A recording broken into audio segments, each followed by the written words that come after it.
नमस्कार, कैसे हैं आप सब। रामायण अनकही अनसुनी में मैं एक और महत्वपूर्ण पात्र लेकर के आपके सामने उपस्थित हूँ। अगर आप इस पात्र को जानते हैं और इसको सुनेंगे तो निश्चित ही बहुत ही रोचक लगेगा आपको। तो आइए जानते हैं हनुमान को। एक छोटे से संक्षिप्त में हनुमान को जान लेते हैं कि हनुमान क्या थे और हनुमान को कब से जानते हैं, जब वो अशोक वाटिका में है। इससे पहले मैंने सीता जी के बारे में बताया।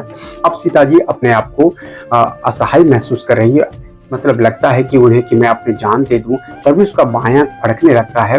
कुछ ऐसा शगुन होता है कि उनको लगता है कि अब सब कुछ ठीक होने वाला। तभी सीता जी अभी अशोक के तले खड़ी ही थी कि उनके कान में मिश्री घोलते हुए किसी ने उन्हें राम के जन्म से लेकर के अब तक की राम की सारी कहानी कह सुनाई।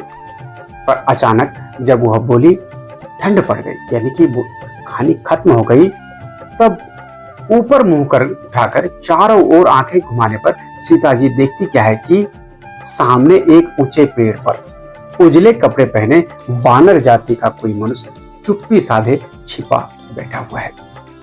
सीता जी डर के मारे अचेत सी होकर जैसे ही हा राम कहकर गिरने को हुई, वैसे ही देखती क्या है कि वह मानुष उसके आगे हाथ जोड़ करके आकर के खड़ा हो गया है। तभी हनुमान ने सीता जी से पूछा, आप अपनी दोनों आंखों से सावन भादो बनाकर आंसू की झड़ी क्यों लगाए दे रही है?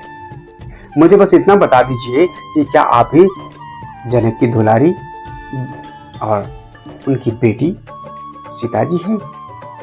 यह सुनकर सीता जी ने अपनी सारी आप बीती सुनाते हुए बताया कि पापी रावण छल करके मुझे यहाँ हर ले आया है।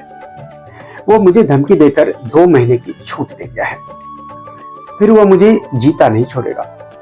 हनुमान कुछ और उनके पास बढ़कर आए और राम के सारे गुण बखानते हुए और उनके मन का सारा खटक मिटाते हुए कहने लगे, मैं उन्हीं का भेजा उनका चेहरा आपके पास चला रहा हूं।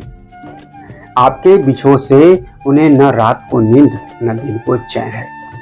उन्होंने और लक्ष्मण ने यही पूछा है कि आप अच्छी तो है ना, आप अपना जी छोटा न कीजिए माता।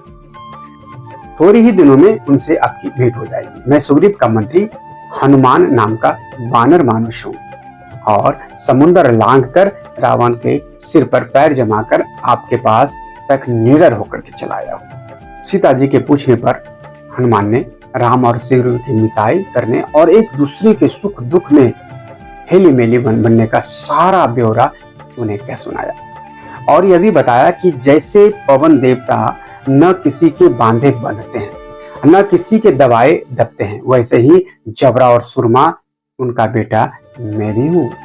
यह कहकर हनुमान ने सीता जी को श्री राम की दी हुई अंगूठी अपने पगड़ी से खोलकर थमाई, जिसे हाथ में लेते ही सीता जी मगन होकर उछल पड़ी और बड़ी उतावली के साथ पूछने लगी, यह बताओ कि श्री राम मुझे इस दलदल से कब बाहर निकालेंगे? हनुमान ने उसे ढांढ बांधते हुए कहा, बस आप ही तो उनकी जीभ में बसी हुई हैं। वे दिन रात आपकी ही रट लगाए रहते हैं। यह समझिए कि मैं वहां पहुंचा कि नहीं, वे अपने बाणों से समुद्र को सुखाकर या उस पर पुल बांधकर वानर की सेना के साथ यहां आएंगे ही आएंगे और यहां आते ही सब राक्षसों का मलिदा बनाकर वे आपको यहां से छुड़ा ही ले जाएंगे। वे तो बस हा प्रिय रटते हुए जैसे तैसे दिन बिता रहे हैं, तारे गिनते रातें काटते दे रहे हैं।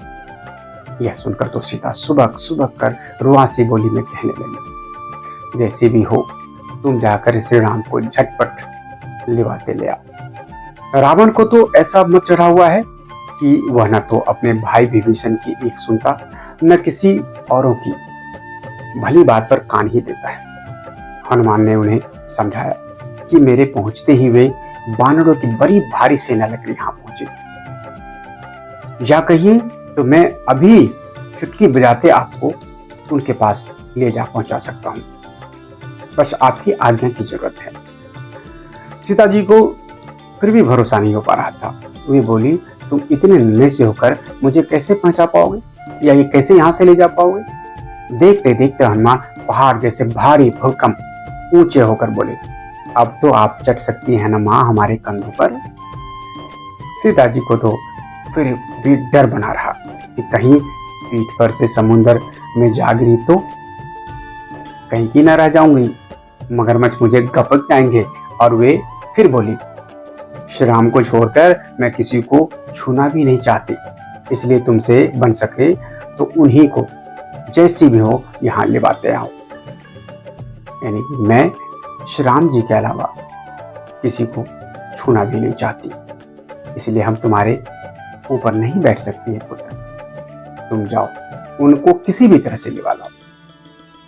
सीता जी की बात सुनकर हनुमान का जी हरा हो गया और उन्होंने सीता जी से कहा, ठीक है तो आप मुझे कुछ अपनी पहचान दे दीजिए, जिससे मैं श्री राम जी को भरोसा दिला सकूं कि आपसे मेरी भेंट हो गई है।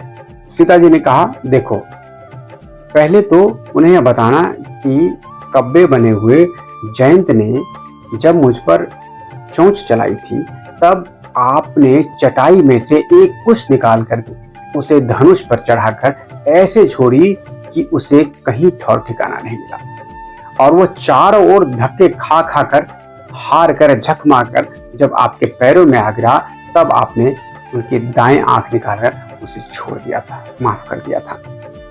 अब आपके बाणों को ऐसा कौन सा घुन लग गया है कि जब राक्षसों को मार बिछाकर मुझे बचा नहीं ले जा रहे हैं। यह कहकर सीता जी ने अपने पल्लों में बंधा हुआ अपना टीका यानी कि चूड़ामणि खोलकर हनुमान के हाथ पर धरते हुए कहा, ये ले जाकर उन्हें दे देना। हनुमान वह टीका लेकर अपनी उंगलियों में डाल दिया और सीता जी को हाथ जोड़कर वहां से लौट चलने को तो हनुमान चल दिए, पर उन्हें मन में सोचा कि अभी तो अधूरा ही काम हो पाया है, इसलिए लाओ लगे हाथ रावण से भेंट भी कर ली जाए, इसलिए उसकी यह सुहावनी फुलवारी की उजाड़ फेंकते हैं। यह सुनकर जब रावण अपनी सेना के साथ आवेगा तब उनकी सारी सेना को जमराज के पास पहुंचा दूंगा। जमराज के पास पहुंचाकर और रावण से दो बात करके सुख से किष्किंधा लौट पाऊंगा।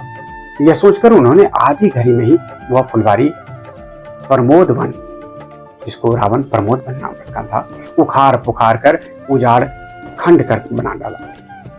फुलवारी के रखवाले से यह सब सुनकर तो रावण के 10 मुख लाल हो गए।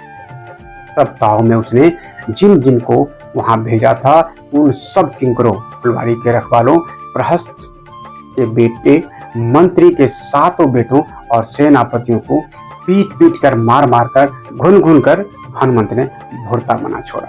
यानी कि पीट पीट कर सबको भुरता बना दिया, जिसमें अभी मैंने बताया प्रहस्त के बेटे, मंत्री 7 बेटे मंत्री के और सेनापतियों को भी पीट पीट कर हनुमान ने धूल चटा दिया था।